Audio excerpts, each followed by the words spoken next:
Ya alhamdulillahirabbil alamin wassalatu wassalamu asrofil anbiya'i wal mursalin sayyidina maulana Muhammadin wa ala alihi washabihi ajmain wa ba'du. Baik, ibu-ibu sekalian yang dirahmati Allah dan sedikit bapak-bapak yang hadir. Jadi karena ini temanya kan santunan anak yatim ya. Baik. Pertanyaan saya, santunan anak yatim itu dicontohkan Nabi atau tidak? Dicontohkan. Betul ya? Maka yang harus Bapak Ibu sadari, setiap apapun Bapak Ibu melakukan amalan, sebaiknya diprioritaskan yang dicontohkan oleh Nabi dulu. Ya, dasarnya apa? Kita buka Al-Quran ya. Ustaz Ana sudah siap belum? Baik. Dasarnya adalah surat Al-Baqarah 215. Ya, silakan. Surat 2 Al-Baqarah ayat 215. Jelas ini Bapak Ibu semuanya ke sana? Suaranya jelas ya? Baik. Apa kata Allah? A'udzu billahi minasy syaithanir rajim. Yas'alunaka madza yunfiqun. Qul ma anfaqtum min khairin falil walidayni wal aqrabin. فللوالدين والأقربين واليتامى والمساكين وابن السبيل وما تفعلوا من خير فإن الله به عليم. Artinya, mereka bertanya kepadamu Muhammad tentang apa yang harus mereka infakkan. Baik, perhatikan. Para sahabat bertanya, orang apa yang harus saya infakkan? Nabi Muhammad ditanya terus, katakanlah harta apa saja yang kamu infakkan hendaknya diperuntukkan bagi kedua orang tua. Satu, kepada siapa ibu? Orang tua. Ya, insya Allah kalau yang masih punya silakan. Yang kedua, prioritasnya terus kerabat. Kerabat keluarga yang tidak mampu. Terus anak yatim. Nah, yang ketiga apa? Berarti memang dicontohkan ya, anak yatim, terus orang miskin, terus dan orang yang dalam perjalanan. Orang yang fisabilillah atau musafir. Saya nggak tahu ini di masjid ini ada kebijakan nggak? Kalau orang-orang yang kemalaman, yang apa? Nah itu nanti dievaluasi ya. Terus dan kebaikan apa saja yang kamu kerjakan, maka sesungguhnya Allah mengetahui. Baik. Kita sudah tahu dasarnya di surat Al-Baqarah 215 itu bahwa ternyata prioritas yang utama orang-orang yang mendapatkan infak adalah 3. Ya, orang tua, kerabat, anak yatim, dan salah satunya orang yang dalam perjalanan. Sekarang saya tanya, ini saya tanya jujur ya. Bapak Ibu tuh yakin atau tidak? Ketika Bapak Ibu berinfak kepada anak yatim atau kepada yang tadi disebutkan, Allah itu ganti atau tidak? Ganti. Pasti diganti? Kalau memang pasti diganti berarti infaknya 1 juta atau 100.000?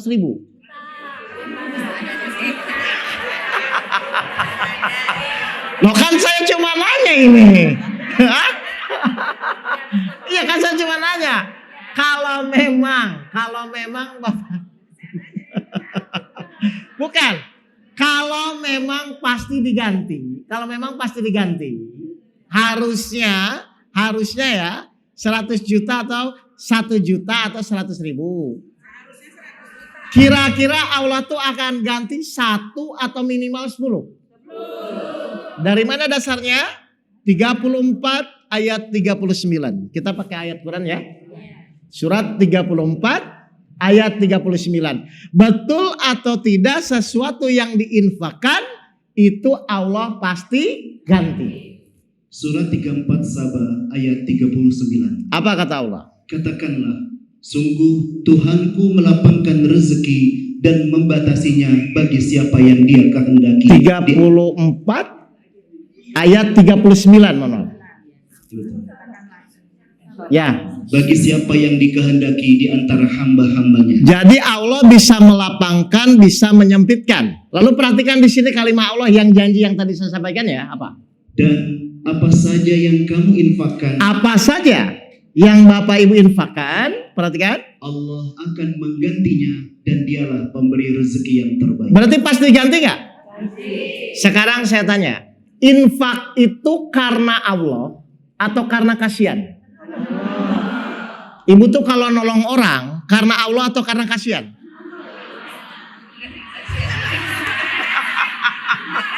Lah apa bukan cuma nanya ini? Apa? Coba saya tanya.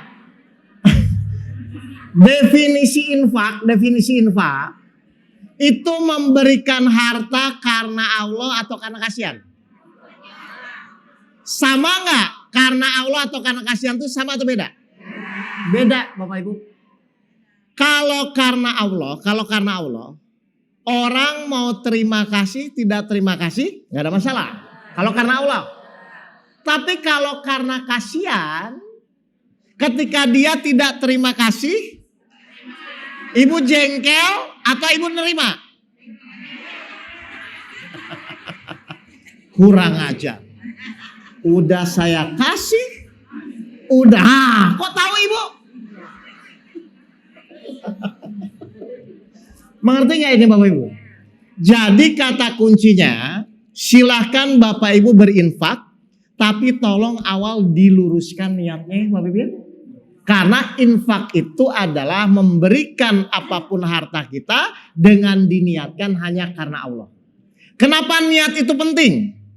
Karena Bapak Ibu akan dinilai ibadah atau tidak ibadah, itu akan dinilai dari niatnya. Al-Baqarah 225. Silakan. Surat 2 Al-Baqarah ayat 225. Kenapa niat itu penting Bapak Ibu? Aku, Allah, tidak menghukum kamu karena sumpahmu yang tidak kamu sengaja. Terus? Tetapi dia menghukum kamu karena niat yang terkandung dalam hatimu. Jadi hati-hati dari niat ya. Ternyata kalau Bapak Ibu melakukan sesuatu niat karena Allah, Allah pasti ganti. Tapi kalau Bapak Ibu niatnya karena hasil, Allah biasanya akan menguji dan dibiarkan. Jadi saya ulang ya, perbuatan baik itu ada dua. Perbuatan baik itu ada dua Bu. Satu, perbuatan yang dilakukan karena Allah. Yang kedua, perbuatan yang dilakukan karena hasil. Kira-kira menurut Bapak Ibu, yang akan kecewa itu yang karena Allah atau karena hasil? Yang akan diganti yang karena Allah atau karena hasil? Setuju? Baik, sekarang saya tanya. Ibu tuh taat kepada suami karena Allah atau karena hasil? Masya Allah.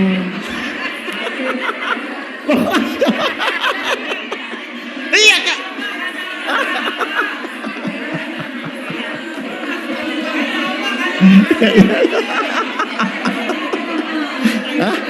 Loh, kok berat? Kan ini sesuai. Enggak, saya ulang dulu. Ibu-ibu setuju nggak? Saya setuju nggak? Bahwa yang namanya perbuatan itu hanya dua jenis, cuma dua Bu. Satu perbuatan yang dilakukan karena Allah, satu yang dilakukan perbuatan karena hasil atau pamrih. Kalau orang beriman karena Allah atau karena hasil? Kalau orang kafir karena hasil. Kan lihat coba orang-orang yang non muslim kan di dunia, mereka kan berbuat baik CSR atau apapun, kan intinya supaya dapat hasil kan. Tapi kalau orang-orang beriman biasanya melakukan itu karena Allah. Hasilnya kecewa atau menerima kalau karena Allah? Menerima. Berarti kalau kecewa, berarti ibu tuh karena Allah atau karena hasil? Nah, saya tanya sekarang, ibu tuh sering kecewa atau menerima?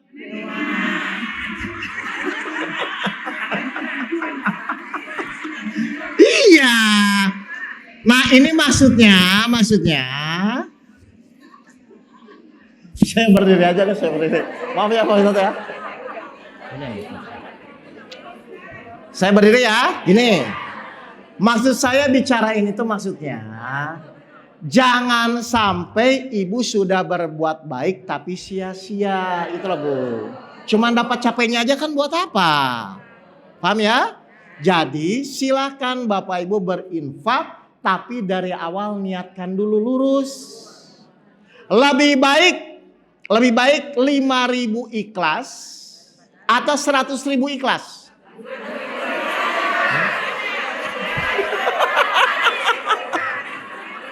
lebih baik 5.000 ikhlas atau 100.000 ikhlas? Kalau ibu punya uang 5.000 sama 100.000 mau bayar parkir, ibu ikhlas yang mana?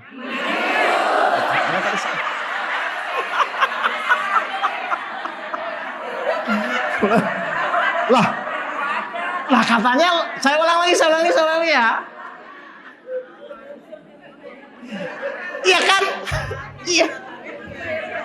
Kan coba saya cuma nanya kan ibu yang jawab sendiri tadi. Lebih baik 5.000 ikhlas atau 100.000 ikhlas? Oh, kok jadi berubah jawabannya? 5.000 ikhlas atau 100.000 ikhlas? 100.000 ikhlas. Terus ibu punya uang 5.000 sama 100.000 dari Indomaret. Ketika ada tukang parkir, ibu ikhlas yang mana? 5.000, 100.000?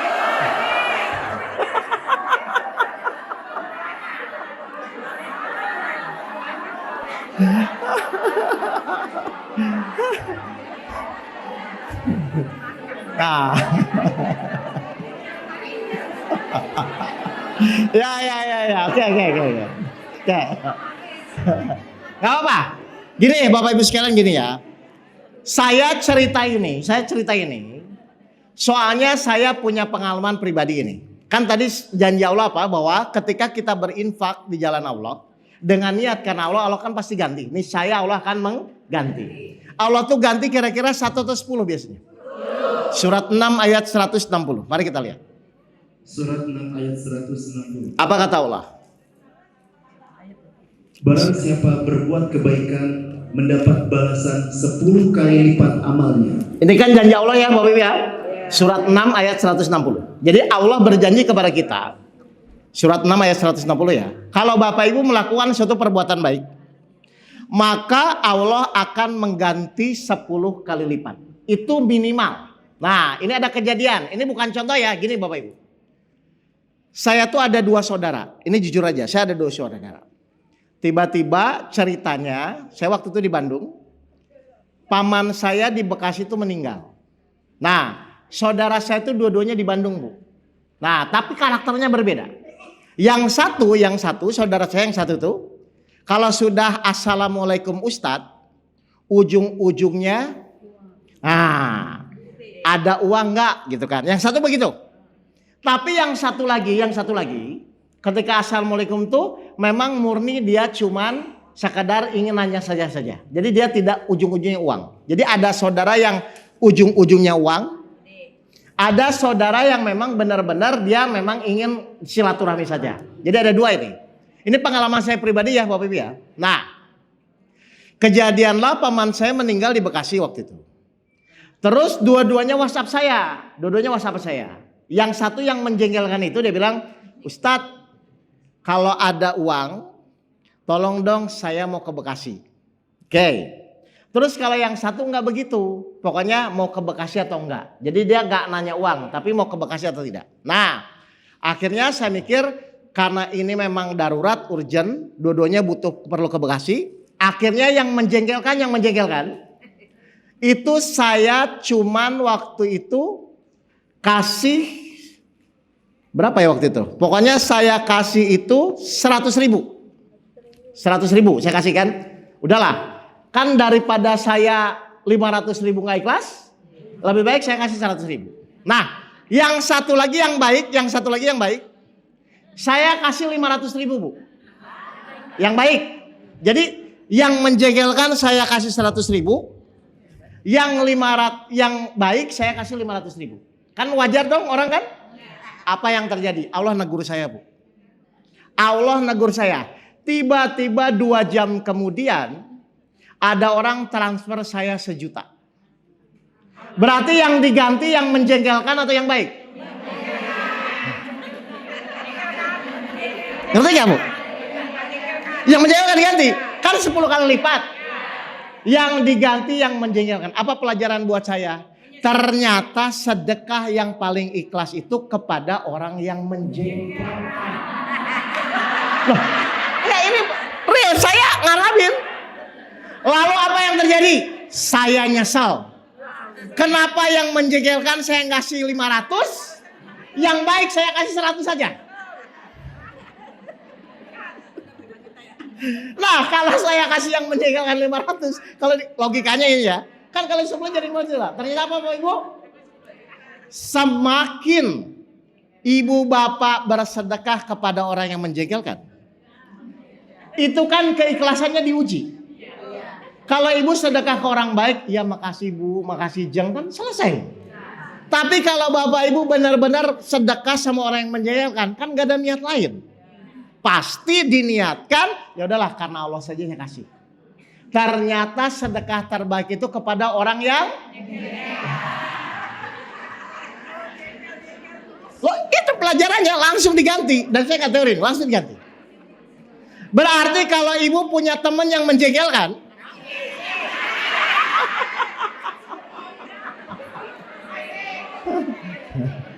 lah silakan. Loh, saya tanya gini ya. Saya tanya ya Bu. Kira-kira orang itu akan semakin yakin setelah dibuktikan atau sebelum dibuktikan? Itu kan saya dapat pembuktian akhirnya. Oh, kalau saya sedekah benar-benar niat yang tulus ke orang yang menyebalkan. Kan kalau orang baik kita kasih ya memang kasihan. Tapi ini menyebalkan, tapi kita kasih. Kalau nggak ikhlas apa dong niatnya? Ternyata itu cepat langsung 2 jam kemudian saya langsung istighfar. Saya diam merenung, iya ya. Ternyata apa yang disampaikan selama ini, bersedekah kepada orang yang tanda kutip menjengkelkan, itu benar-benar titik orang yang paling ikhlas. Berhasil. Iya kan? Loh kalau menjengkelkan ibu tetap sedekah, kalau nggak ikhlas apa dasarnya?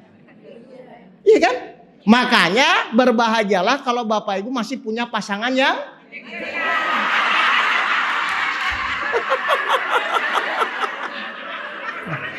loh kan begitu sebenarnya. Ya ini memang yang saya pahami gitu. Jelas Bapak Ibu nih? Karena ternyata memang di dalam Al-Quran itu, di dalam Al-Quran amalan yang paling tinggi cuma satu. Surat Al-Baqarah ayat 139. Silakan. Surat 2 Al-Baqarah ayat 139. Ini kata Allah sendiri. Apa kata Allah? Katakanlah Muhammad, apakah kamu hendak berdebat dengan kami tentang Allah? Terus? Padahal dia adalah Tuhan kami dan Tuhan kamu. Terus? Bagi kami amalan kami, bagi kamu amalan kamu. Terus amalan itu harus apa? Perhatikan. Dan hanya kepadanya kami mengikhlaskan hati. Jadi amalan yang akan dinilai oleh Allah sebagai amalan yang tertinggi adalah amalan orang-orang yang ikhlas kepada Allah. Makanya alhamdulillah pas saya dengar dari panitia, oh ini santunannya tim. Ternyata dasarnya Bapak Ibu melakukan santunan, silahkan, mau berapa amplop pun silahkan, jumlahnya mau berapa pun silahkan, tapi tolong hatinya diniatkan, diluruskan dulu. Jangan setelah ibu keluar uang, ibu nggak ikhlas jadi rugi 2 kali kan? Udah keluar uang, pahala keikhlasan pun nggak ada. Dan biasanya jangan kaget, Allah akan menguji keikhlasan kita. Makanya kadang-kadang yang dikasih, kadang-kadang juga nggak tahu terima kasih, itu yang terjadi. Nah ibu jangan kaget ya. Ibu misalnya sudah bantu saudara, dia nggak terima kasih, ibu jengkel atau ibu latihan ikhlas?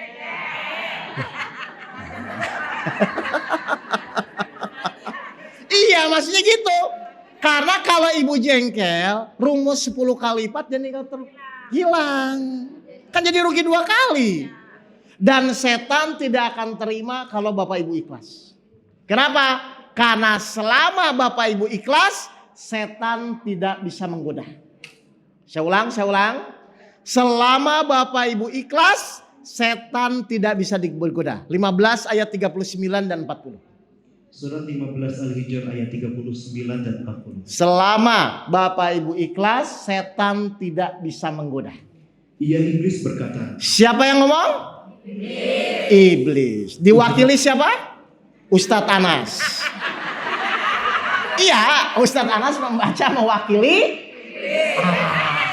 Loh, iya kan? Saudara. Ia iblis berkata. Iblis berkata, dengarnya Bu ya. Tuhanku, oleh karena engkau telah memutuskan bahwa aku sesat, Aku pasti akan jadikan kejahatan terasa indah bagi mereka di bumi, dan aku akan menyesatkan mereka semuanya. Aku akan menyesatkan mereka semua. Mereka itu siapa? Berarti semua manusia siapapun pasti akan disesatkan oleh siapa?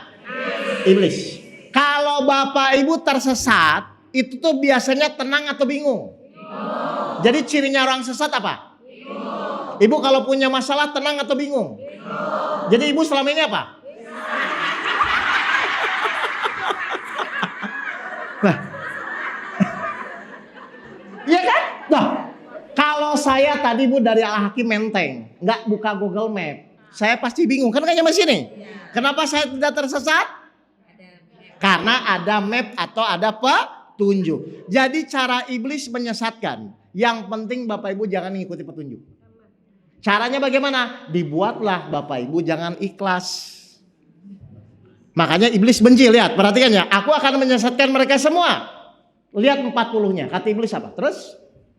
Ayat 40. Dikecuali kecuali hamba-hambamu yang terpilih di antara mereka. Bahasa Arabnya Ustaz? Illa ibadaka minhumul mukhlasin. Kecuali orang-orang yang ikhlas.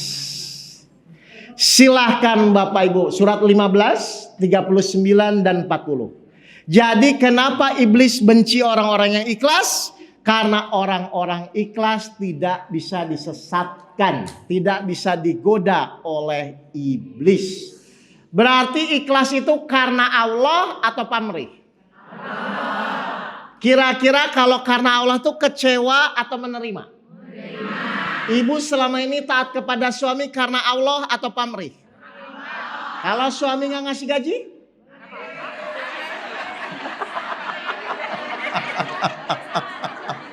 Oh beda.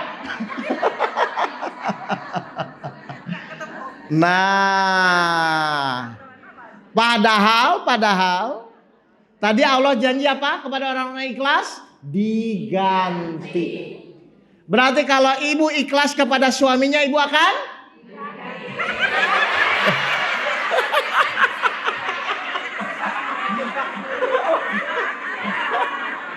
enggak, maksudnya suaminya jadi lebih baik. Bukan diganti. Paham ya Bapak Ibu semua ya? Jadi ayo.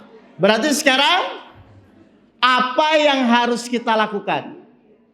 Agar setiap amalan apapun yang Bapak Ibu lakukan, salah satunya santunan yatim itu, amalan itu harus menjadi ikhlas, ya. Kan ini penting Bapak Ibu, jangan sampai rugi 2 kali kayak saya.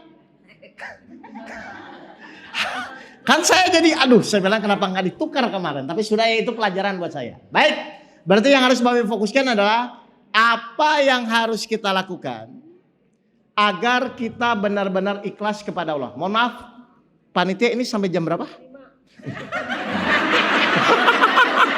Enggak. Jam berapa? Kok saya ikhlasnya? Asar. Jam 3 ya? Ini ada tanya jawab nggak usah? Nggak ada tanya jawab?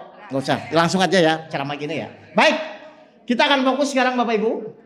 Kenapa ikhlas itu penting? Satu, tadi apa? Agar lolos dari godaan setan. Karena sepintar apapun ibu, kalau sudah dikuasai setan, kira-kira jadi bahagia atau jadi emosi? Itu maksudnya. Suami belum pulang jam 12 malam, bahagia atau emosi? Emosi.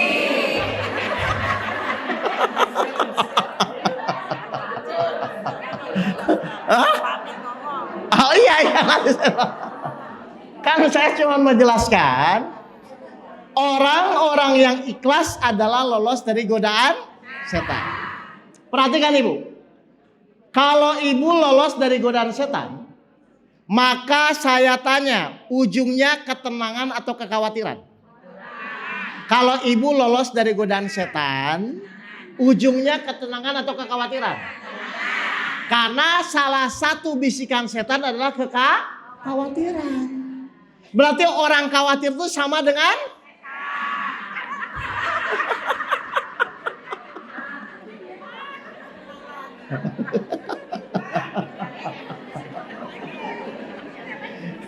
Oke. Baik, kita lanjut ya.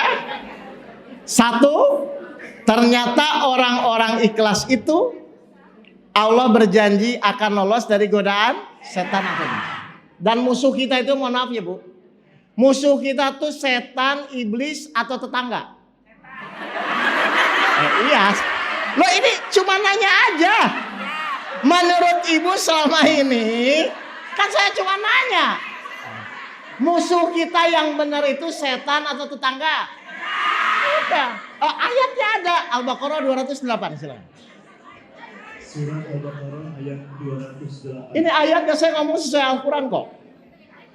Wahai orang-orang yang beriman, Nah, coba. masuklah ke dalam Islam secara keseluruhan, dan janganlah kamu ikuti langkah-langkah setan. Tuh. Terus? Sungguh ia musuh yang nyata bagimu. Jadi menurut Al-Quran, musuh kita tuh setan atau tetangga? Setan berbentuk tetangga, bukan. Nah.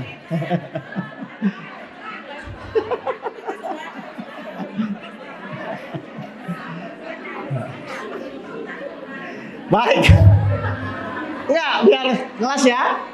Jadi kesimpulannya apa? Silahkan melakukan perbuatan baik, tapi kata kuncinya Ibu perbaiki ikhlas atau tidak. Karena kalau ikhlas akan bermanfaat, kalau tidak ikhlas sia-sia Ibu. Hati-hati ya. Saya tanya, menurut Bapak Ibu ikhlas itu sulit atau mudah? Hah? Siapa yang nggak mau ikhlas? Makhluk apa yang kita nggak mau ikhlas? Kalau Ibu tidak ikhlas, setan bisa menggoda. Kalau Ibu ikhlas, iblis tidak bisa menggoda. Berarti iblis itu akan membisikkan kepada kita supaya ikhlas itu sulit atau mudah? Karena kalau Ibu ikhlas, iblis nggak bisa goda. Tapi kalau Ibu ikhlas, iblis tidak bisa menggoda. Tapi kalau tidak ikhlas, iblis bisa menggoda. Berarti ketika tadi Ibu ngomong ikhlas itu sulit, sebenarnya itu bisikan siapa? Iya dong. Iya dong.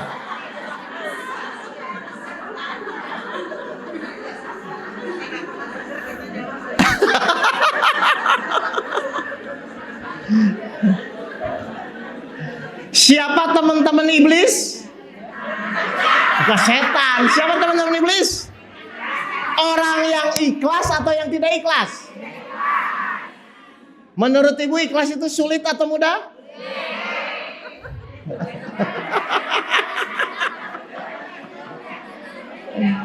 Mau sulit mau mudah tidak ada pilihan. Karena perintah Allah kepada kita, Allah nyuruh sembahlah Allah dengan tulus dan ikhlas. 39 ayat 2. Silakan. Surah 39 Az-Zumar ayat 2. Apa kata Allah? Sesungguhnya kami menurunkan kitab Al-Quran kepadamu Muhammad dengan membawa kebenaran. Terus? Maka sembahlah Allah dengan tulus ikhlas beragama kepadanya. Jadi ikhlas itu perintah Allah atau bukan?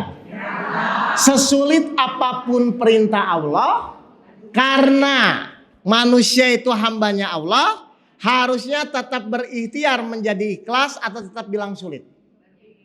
Tetap aja. Cara ikhtiarnya latihan atau diam? Latihan. Latihannya berarti silakan memberi sesuatu kepada orang-orang yang tidak ikhlas biar terlatih. Contoh ya. Kalau ingin latihannya gampang. Ibu tadi saya jelaskan. Ibu lebih ikhlas sedekah 2.000 atau 100.000? Jujur. 2.000 ya. Berarti nanti 100.000 pecah jadi 2.000-an. Loh kan katanya lebih mudah 2.000 kan? 100.000 pecah 2.000-an. Ibu simpan di motor, ibu simpan di mobil. Buat apa? Buat latihan. Loh ya kan mau latihan ini.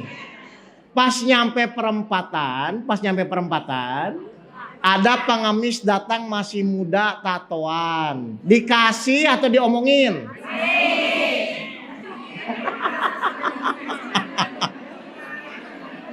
Nah, kalau yang yang datang kakek-kakek tua pincang, gak usah latihan ikhlas. Iya kan? Tapi karena Allah ingin nguji ibu ikhlas atau tidak, maka biasanya Allah datangkan yang sebaliknya. Allah ingin tahu dia ngasih itu karena Allah atau karena kasihan. Kira-kira berarti kalau nanti datang pengemis masih muda, tatoan, dikasih atau diomongin? Kasih. Ketika ibu kasih, hati plong langsung berdoa. Karena saat itu doa orang ikhlas itu janji Allah dikabulkan.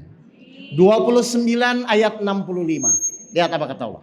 Surat 29 Al-Ankabut ayat 65. Doa orang-orang ikhlas itu akan dikabulkan oleh Allah. Maka apabila mereka naik kapal, mereka berdoa kepada Allah dengan penuh rasa pengabdian ikhlas kepadanya. Mereka berdoa dengan ikhlas kepada Allah. Kira-kira dikabulkan nggak? Mereka berdoa kepada Allah gini.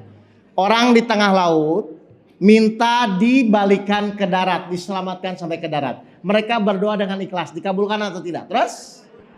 Tetapi ketika Allah menyelamatkan mereka sampai ke darat, Berarti dikabulkan nggak? Gara-gara apa? Silakan ibu latihan. malah mereka kembali menyekutukan Allah. Jadi gini ya Bapak Ibu ya. Bapak Ibu disuruh Allah ikhlas. Sebenarnya untuk diri kita atau untuk Allah? Kalau memang untuk diri kita, harusnya ikhlas itu mudah atau sulit? Nah terus tadi kenapa bilang sulit-sulit? Prakteknya susah. Pertanyaan saya, susah atau nggak pernah latihan? Nah makanya teori apapun akan bermanfaat kalau kita mulai praktek latihan. Mohon maaf, saya tanya kepada ibu-ibu semua, ibu pernah nggak menyengaja latihan ikhlas? Nah, gimana mau bilang mudah, latihan aja nggak pernah. Bagaimana cara latihannya? Itu yang tadi saya bilang. 100.000 pecah 2.000-an, ibu latihan ngasih. Nggak usah lihat orangnya, nggak usah lihat bentuknya, kasih saja selama ibu niatkan karena Allah.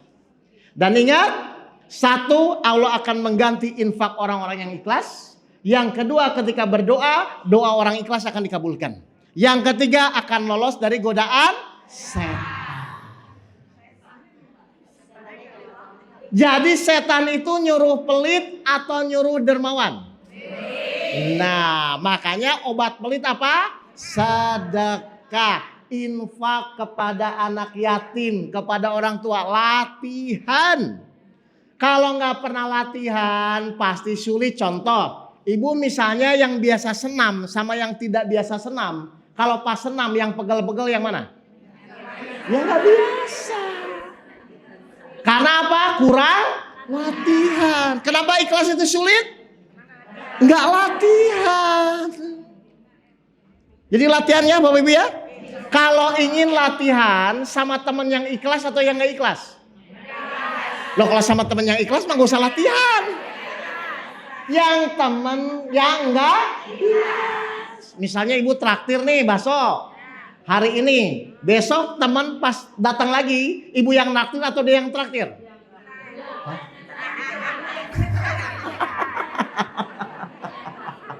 Silakan. Selama kita ikhlas, lakukan. Kalau tidak ikhlas, jangan. Karena itu akan menjadi amalan yang sia-sia. Bisa ya? Jadi sulit tidak sulit itu karena memang sulit atau karena belum terbiasa? Coba gini. Uang tetangga ibu hilang, pengaruh nggak? Nggak uang tetangga. Uang tetangga kita hilang, pengaruh nggak? Kenapa nggak? Betul. Berarti kenapa ibu nggak pengaruh? Karena bukan milik apa yang di langit dan di bumi. Milik siapa? Uang ibu hilang pengaruh nggak?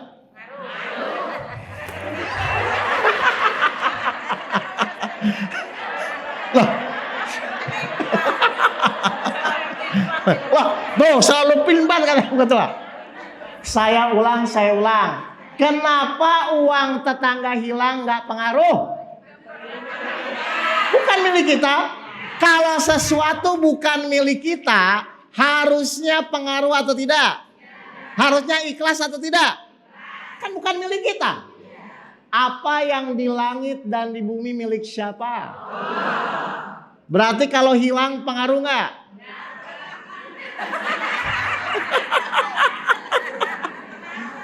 Tuh, iya nanti dulu, jangan setan dulu.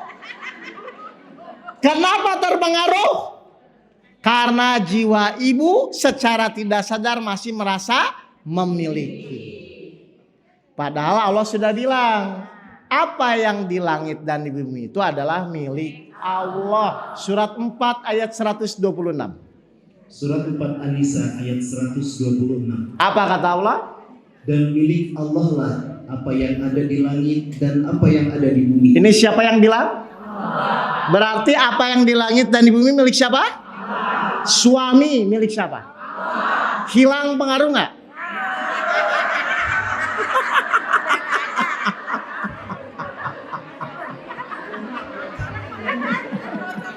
Oh, suami orang nggak ngaruh ya? Loh, saya jelaskan ya Bu ya. Suami itu hilang paling diambil cuman sama dua. Sama Allah sama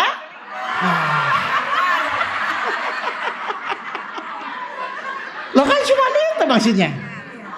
Loh memang sama siapa lagi? Ngerti gak nih Bapak ini?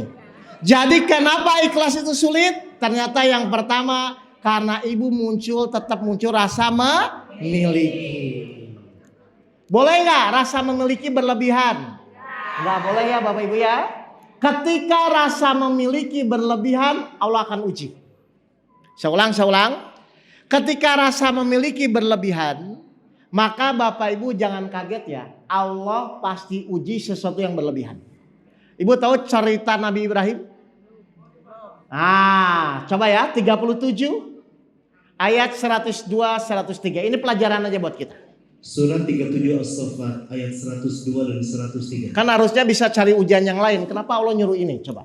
Maka ketika anak itu sampai pada umur sanggup berusaha bersamanya, Ibrahim berkata, Nah, coba dengerin Bapak Ibu. wahai anakku, sesungguhnya aku bermimpi bahwa aku menyembelihmu. Coba bayangkan. Apa perintah Allah? Mohon maaf ya, ini perintah secara akal. Masuk akal nggak? Coba diulang Ustaz. Coba perhatikan. Wahai anakku. Ini kita belajar latihan untuk mengurangi rasa memiliki ya Bapak Ibu ya. Wahai anakku, sesungguhnya aku bermimpi bahwa aku menyembelihmu. Terus? Maka pikirkanlah bagaimana pendapatmu. Nah, terus? Dia Ismail menjawab, wahai ayahku, lakukanlah apa yang diperintahkan Allah kepadamu. Saya tanya, ini perintah masuk akal atau tidak? Tidak kan? Tapi pertanyaan berikutnya, Allah ada nggak niatan untuk menzolimi hambanya? Kira-kira Nabi Ibrahim mau melakukan atau tidak? Misalnya mohon maaf ya, ibu tiba-tiba diperintah menyembelih suaminya misalnya. Misal. Ini misal. Iya, coba makanya ini pelajaran. Saya tanya, Nabi Ibrahim itu soleh nggak? Dekat sama Allah nggak? Tapi kenapa Allah nyuruh sembelih sembelih anaknya? Coba masuk akal nggak? Kenapa? Tujuan Allah apa? Ingin menguji apakah memiliki rasa memilikinya benar-benar tinggi atau tidak. Ternyata semua masalah manusia diawali dari rasa memiliki. Ayo jujur ibu. Ibu sedih, ibu merasa kehilangan karena rasa memilikinya tinggi. Makanya Allah wanti-wanti apapun yang datang dan apapun yang pergi, maka ibu disuruh ucapkan apa? Innalillahi. Lah itu tahu. Ngucapin doang. Al-Baqarah 156. Surat 2 Al-Baqarah ayat 150. Bapak Ibu tahu ini ayatnya. Yaitu orang-orang yang apabila ditimpa musibah mereka berkata, Inna lillahi wa inna ilaihi raji'un. Apa artinya? Silakan Ustaz. Sesungguhnya kami milik Allah dan kepadanya kami kembali. Berarti mau suka tidak suka, mau merasa memiliki atau tidak, semua akan kembali kepada Allah. Berarti tujuan Allah ngasih perintah kepada Nabi Ibrahim untuk menyembelih anaknya. Itu tuh tujuannya untuk membuat Nabi Ibrahim menderita atau melatih rasa memiliki. Karena ketika Bapak Ibu merasa memiliki yang tinggi pasti nanti sakit. Udah tahu begitu tetap aja merasa memiliki. Jadi suami milik siapa? Allah. Kalau diambil, ambil aja.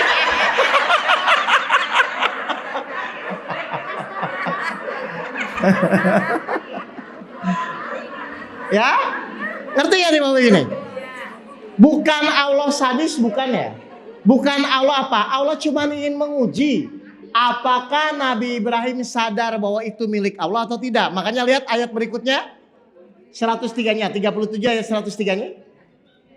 Surat 33. Surat 137 ayat 103-nya, kan tadi 102-nya Allah memerintahkan menyembelih ya kepada Nabi Ibrahim kepada Ismail untuk disembelih. Terus 103-nya apa? Maka ketika keduanya telah berserah diri. Ketika Nabi Ibrahim ya, Nabi Ismail berserah diri. Berarti berserah diri itu apa? Terserah kepada Allah, hilangkan rasa memiliki, terserah, pasrah, maka terus dia Ibrahim membaringkan anaknya atas pelipisnya. Berarti jadi disembelih nggak ini? Mau disembelih nggak? Mau ya? Perhatikan. Allah tahu kok, cuma nguji doang nggak Bu? Coba. Untuk melaksanakan perintah Allah. Terus lanjut. Lalu kami panggil dia, wahai Ibrahim, sungguh engkau telah membenarkan mimpi itu. Sungguh demikianlah kami memberi balasan kepada orang-orang yang berbuat baik. Lanjut, terus. Sesungguhnya ini benar-benar suatu ujian yang nyata. Diuji kan, disuruh menyembelih anaknya kan? Perhatikan, jadi nggak? Terus? Dan kami tebus anak itu dengan seekor sembelihan yang besar. Jadi atau tidak?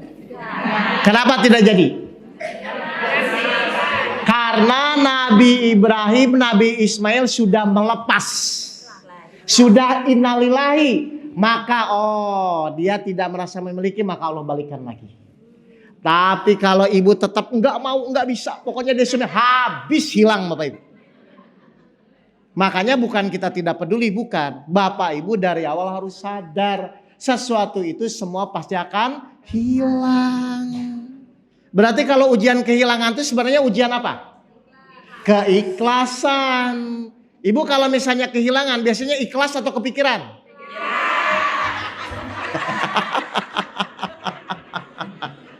Paham ini Bapak Ibu semua? Jadi bukan Allah sadis, bukan Allah tidak tahu. Allah cuma ingin menguji. Karena ternyata semua permasalahan di dunia munculnya dari rasa memiliki kepada Allah. Makanya orang pusing itu bukan urusan akhirat, biasanya urusan apa? Dunia. 16 ayat 107. Silakan.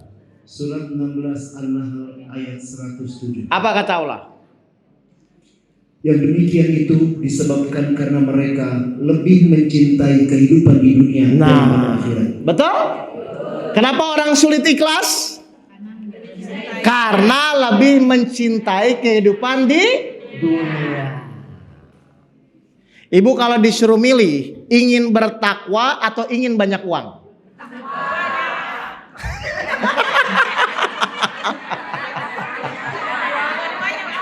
Loh, kan ini milih ceritanya. Kalau nggak milih ya bilang dua-duanya. Maksud saya itu kalau ibu disuruh milih, ibu lebih baik pilih bertakwa atau banyak uang?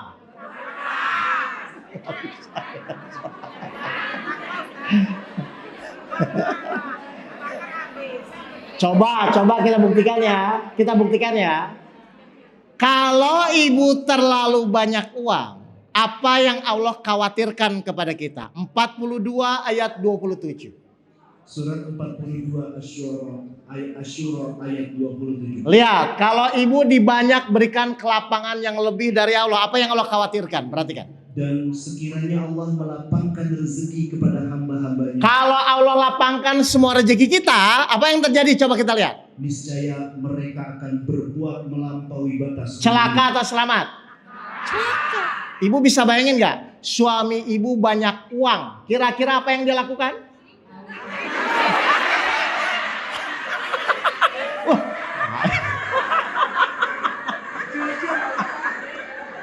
Wah, bahaya.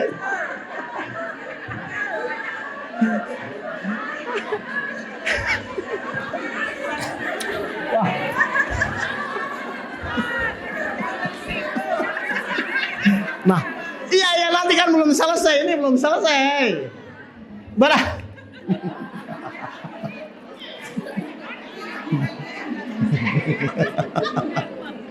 Berarti nanti ibu tuh kalau doa minta suami banyak uang atau minta cukup? Iya, maksudnya kan kalau cukup, yang nakar Allah atau nafsu kita? Kalau cukup, yang nakar itu Allah atau nafsu kita? Allah. Tapi kalau ibu ingin banyak, itu biasanya ujung-ujungnya melampaui batas. Contoh, Sa'labah, pernah dengar ceritanya? Korun, pernah dengar ceritanya? Namrud, Fir'aun, pernah dengar ceritanya? Mereka orang yang banyak uang, tapi tetap tidak merasa cukup.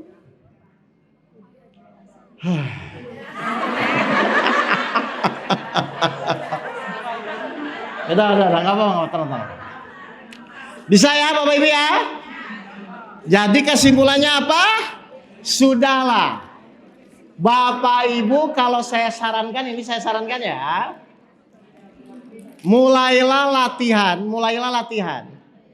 Lakukan segala sesuatu yang diniatkan hanya menjalankan perintah Allah. Ya. Sekarang saya tanya gini Bapak Ibu. Kalau Bapak Ibu fokus dengan apa yang Allah perintahkan, kira-kira fasilitasnya disiapkan atau tidak? Ini kasih saya analogi ya, gini. Misalnya saya tuh lapar. Terus saya nyuruh ibu, Bu, tolong beliin nasi padang, misalnya ya, ini misalnya. Uangnya dari saya atau dari ibu? Dari saya. Kenapa dari saya? Enggak, saya nyuruh ibu beli nasi padang. Uangnya dari saya atau dari ibu? Kenapa harus dari saya? Saya yang nyuruh. Paham? Tempat nasi padangnya jauh, saya punya motor. Saya pinjemin atau tidak? Kenapa? Kan menjalankan perintah saya. Pasti saya ingin mempercepat perintah saya. Tempat nasi padangnya nggak tahu. Saya tahu. Saya akan ngasih tahu nggak? Kenapa? Kan perintah saya. Selama Bapak Ibu menjalankan perintah saya, uangnya dari siapa? Dari saya. Motornya? Petunjuknya?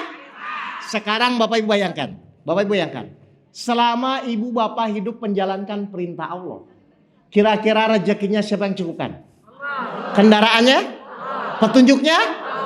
Manusia saja kalau nyuruh pasti tanggung jawab. Apalagi manusia, apalagi Allah. Maka tolong mulai saat ini lakukan segala sesuatu hanya menjalankan perintah Allah. Pasti Allah cukupi. Dari mana ayatnya? 51 ayat 56 57. Surat 51 Ad-Dariyat ayat 56 57. Lihat kata Allah apa? Kalau Bapak Ibu hidup niatnya ibadah, maka Allah akan cukupkan semuanya. Aku tidak menciptakan jin dan manusia, melainkan agar mereka beribadah kepadaku. Baik, saya tanya dulu. Perintah Allah kepada kita satu atau banyak? Coba lagi dulu Ustaz. Aku tidak menciptakan jin dan manusia, melainkan agar mereka beribadah kepadaku. Perintah Allah kepada kita satu atau banyak? Cuman apa? Keinginan ibu banyak atau satu?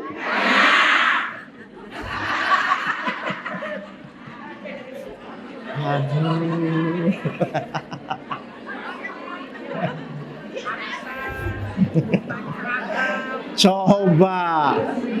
Perintah Allah cuma satu, keinginan kita? Nah, gimana coba ini? Perhatikan. Ketika semua kegiatan dilakukan semua karena Allah, maka lihat fasilitasnya Allah siapkan gak 57-nya. Aku tidak akan menghendaki rezeki sedikit pun dari mereka, dan aku tidak menghendaki agar mereka memberi makan kepadaku. Berarti semua rezekinya siapa yang siapkan? Selama Bapak Ibu niat ibadah kepada Allah, maka rezekinya Allah siapkan dan cukupkan. Ibadah itu apa? Melakukan segala sesuatu yang diniatkan hanya karena Allah. Cirinya kecewa atau ikhlas? Berarti orang kecewa itu salah atau tidak? Nah, atau manusiawi? Jadi berubah. Tuh. Ngerti nih Bapak ini? Orang tidak ikhlas, orang kecewa itu berarti salah, bukan manusiawi. Karena kalau kecewa pasti niatnya ibadah atau hasil. Padahal kita diciptakan untuk apa? Nah terus kenapa jadi niatnya hasil?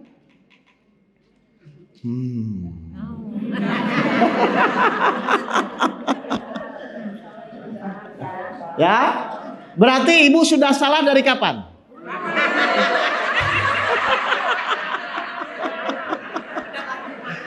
Ayo, ya, dari dulu ya. Makanya kita latihan ya. Ini materinya nggak sulit kok. Pokoknya sekarang tolong niatkan aja. Saya mau karena Allah saja. Cirinya kalau sudah mulai tidak kecewa itu benar. Berarti saya tanya, orang ikhlas itu bahagia atau kecewa? Berarti kalau ibu ingin bahagia, ikhlas dulu baru bahagia atau bahagia dulu baru ikhlas? Ibu ingin bahagia? Berarti harus apa? Ikhlas itu sulit atau mudah?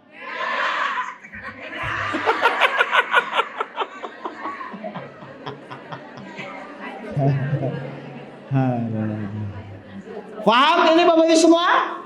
Jadi silahkan ibu melakukan infak, sedekah, Jumat berkah, santunan yatim. Tolong hatinya dirawat dulu, diniatkan dulu. Karena Allah akan menerima amalan-amalan orang yang hatinya ikhlas kepada Allah. Makanya sampai Allah bilang apa? Siapakah orang yang paling baik agamanya? Bukan ulama, bukan ustadz, bukan kiai. Tapi siapa? Orang-orang yang ikhlas. Surat 4 ayat 125. Apa kata Allah? Surat 4 An-Nisa ayat 125. Ini sampai Allah bilang gini Bu. Dan siapakah yang lebih baik agamanya daripada orang yang dengan ikhlas berserah diri? Tuh, berarti orang yang paling baik agamanya tuh ustadz, kiai atau orang yang ikhlas? Kenapa orang ikhlas paling baik? Karena tidak bisa digoda oleh setan. Mau ustadz, mau kiai, kalau tidak ikhlas digoda oleh setan nggak? Digoda.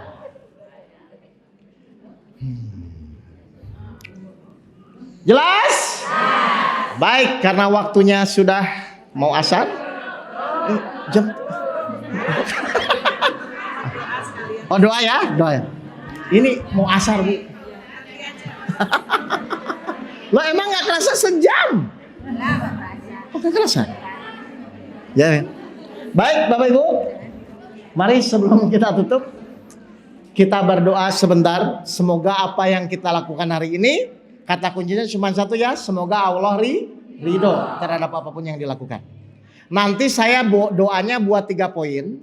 1 dan 2 saya berdoa minta diampuni dosa, minta bahagia dunia akhirat. Dan yang ketiga, pas saya bilang, ya Allah tolong kabulkanlah hajat-hajat kami. Ibu-ibu siapkan doanya ya, minta apa ya? Misalnya minta umroh, minta haji, terserah ya.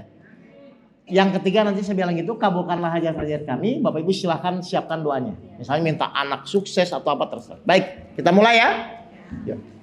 A'udzubillahi minasyaitonirrajim. Bismillahirrahmanirrahim. Allahumma sholli ala sayyidina Muhammad wa ala ali sayyidina Muhammad.